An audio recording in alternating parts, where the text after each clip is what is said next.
good luck. Okay, kaya yan.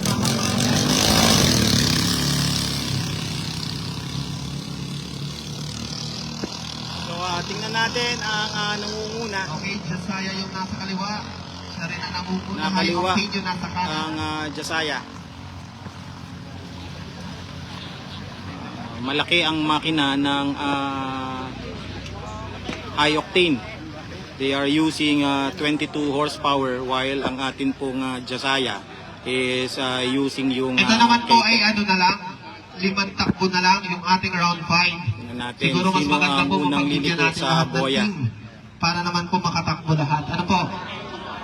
Para naman po mayroon tayong magandang iiwan dito sa San Nicolas. Nangunguna I think nangunguna na ang high octane. ang high octane. Lumamang ang high octane pero ayaw magpaiwan ni Kuya Alan Mula. Kita niyo naman dumidikit. Malakas ang high octane. Followed by Alan Mula ng Josiah.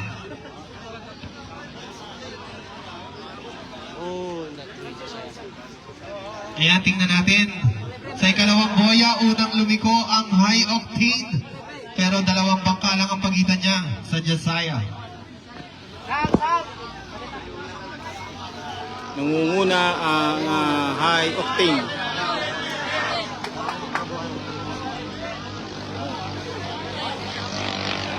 Ayan, medyo umagwat ng konti ang high octane sa Josiah.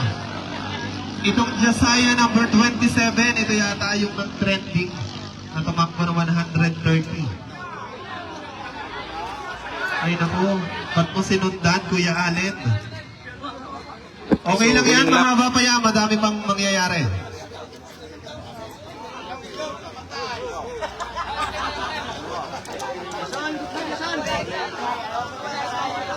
Malakas din ang high octane. At sumusunod dito ang Josiah.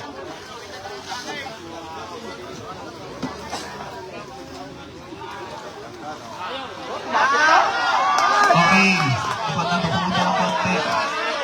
Pero lamang pa din. Okay, papunta sa ating final boya. Ayan na, kita nyo naman ang Mahabol Josiah. kahit papaano ang Josiah. Huwag tayong kukurap. Madaming pwedeng mangyari dyan.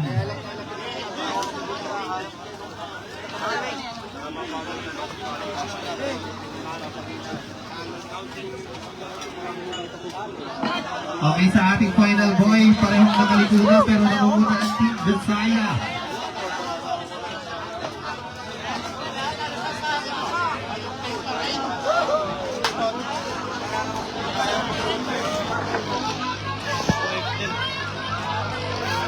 So, nangunguna ang high octane.